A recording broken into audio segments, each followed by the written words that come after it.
ৰাজ্যৰ 14খন জিলাত কাইলৈ অনুষ্ঠিত হ'ব পঞ্চায়ত নিৰ্বাচনৰ প্ৰথম পৰ্যায়ৰ নিৰ্বাচনী ভোট গ্ৰহণ। এই ভোট গ্ৰহণৰ বাবে শিৱসাগৰ জিলাৰ নিৰ্বাচনী দায়িত্বত থকা বিষয়া কৰ্মচাৰী আৰু নিৰাপত্তাৰক্ষীসকলে আজি শিৱসাগৰ নগৰৰ চৰকাৰী উচ্চতৰ মাধ্যমিক বিদ্যালয়ৰ পৰা যাৱতীয় সামগ্ৰী লৈ নিজ নিজ ভোট গ্ৰহণ কেন্দ্ৰলৈ ৰাওনা হৈছে। উল্লেখযোগ্য যে শিৱসাগৰ জিলাৰ 5 আঞ্চলিক পঞ্চায়ত 12 জিলা পৰিষদ 82টা গাঁও পঞ্চায়তৰ 820টা ৱাৰ্ডৰ বাবে কাইলৈ ভোট গ্ৰহণ কৰা হ'ব। 858টা ভোট গ্ৰহণ কেন্দ্ৰত অনুষ্ঠিত হ'ব লগা এই নিৰ্বাচনত সৰ্বমুঠ 2291 গৰাকী প্ৰাৰ্থী নিৰ্বাচনত অৱতীৰ্ণ হৈছে আৰু ইয়াৰে 216 গৰাকী আঞ্চলিক পঞ্চায়ত, 37 গৰাকী জিলা পৰিষদ আৰু 2038 গৰাকী গাঁও পঞ্চায়ত সদস্য পদৰ প্ৰাৰ্থী। এতিয়ালৈকে চাকৰি কৰা জীৱনৰ পৰা 96ৰ পৰা এই নিৰ্বাচন প্ৰক্ৰিয়াৰ লগত জড়িত হৈ আছোঁ। আমি অন্যান্য আমাৰ শৈক্ষিক কামৰ মাজতে এনেধৰণে নিৰ্বাচনী কামত ওলাই আহি আমি যথেষ্ট উপভোগ কৰোঁ আৰু নিয়াৰিকৈ কামটো সমাধা কৰিবলৈ আমি চেষ্টা কৰোঁ। এইবাৰো অসম চৰকাৰৰ পঞ্চায়ত নিৰ্বাচনত আমি অংশগ্ৰহণ কৰিছোঁ। আমাৰ ডিউটি এলট কৰিছে। গতিকে আজি আমি প্ৰশিক্ষণ লৈ 3 দিন প্ৰশিক্ষণ লৈ আজি আমি আমাৰ কৰ্তব্যস্থানলৈ যাবলৈ লৈছোঁ। মোৰ চেণ্টাৰটো পৰিছে গড়মুখ LP স্কুল, পাণবাচা পঞ্চায়ত। আমি তালৈ আমাৰ দলসহ আমি যাম। এতিয়া আমি গাড়ীত বস্তুবিলাক অলৰেডি তুলিলোঁ।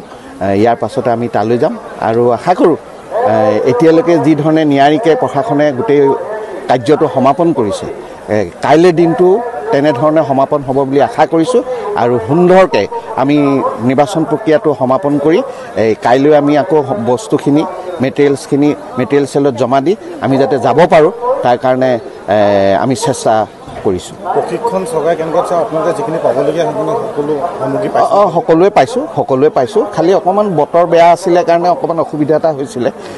তথাপিতো প্ৰশিক্ষণটো খুব সুন্দৰ হৈছে।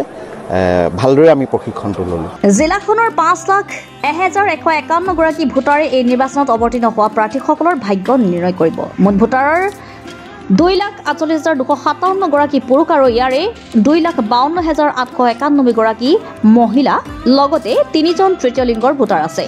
উল্লেখযোগ্য যে ইতিমধ্যে জিলাখনৰ পৰা বিনা প্ৰতিদ্বন্দ্বিতাৰে 15 গৰাকী প্ৰাৰ্থী নিৰ্বাচিত হৈছে। শিৱসাগৰৰ পৰা আফিক আহমেদৰ ৰিপৰ্টাৰ লাইভ অসম। বিগত বৰ্ষবোৰতে আমি এইবাৰো পঞ্চায়ত ইলেকশ্যনত আমাৰ কাৰ্য সমাপন কৰিবলৈ আমি আগবাঢ়িছোঁ। মই 8 নং দিচাংমুখ ZP পাণবাচা শাখাত 250 নং ভোট কেন্দ্ৰত মই মোৰ কৰ্তব্য পালন কৰিবলৈ ওলাইছোঁ। বৰ্তমানলৈকে চৰকাৰে যিদৰে আমাক সকলোখিনি সুবিধা আগবঢ়াইছে, আমি আশা ৰাখিছোঁ অহাকালিলৈ আমি সকলোখিনি সুবিধা পাম। যিহেতু আমি দিনটো আমি কৰ্ম কৰি পিনি ঘূৰি আহি ইয়াত সুন্দৰভাৱে আমি যাতে আমাৰ সকলো কাৰ্য সমাপন কৰিব পাৰোঁ তাৰ বাবে আমি আশা ৰাখিছোঁ। আৰু শেষত আমি সকলোলৈকে আন্তৰিক অভিনন্দন জ্ঞাপন কৰিছোঁ যাতে পঞ্চায়ত ইলেকশ্যনৰ দ্বাৰা ৰাইজৰ সমূহ কাম সুচাৰুৰূপে সমাপন হয় তাৰে আশা ৰাখি মই এই বক্তব্যটো সামৰণি মাৰিছোঁ। Reporter live.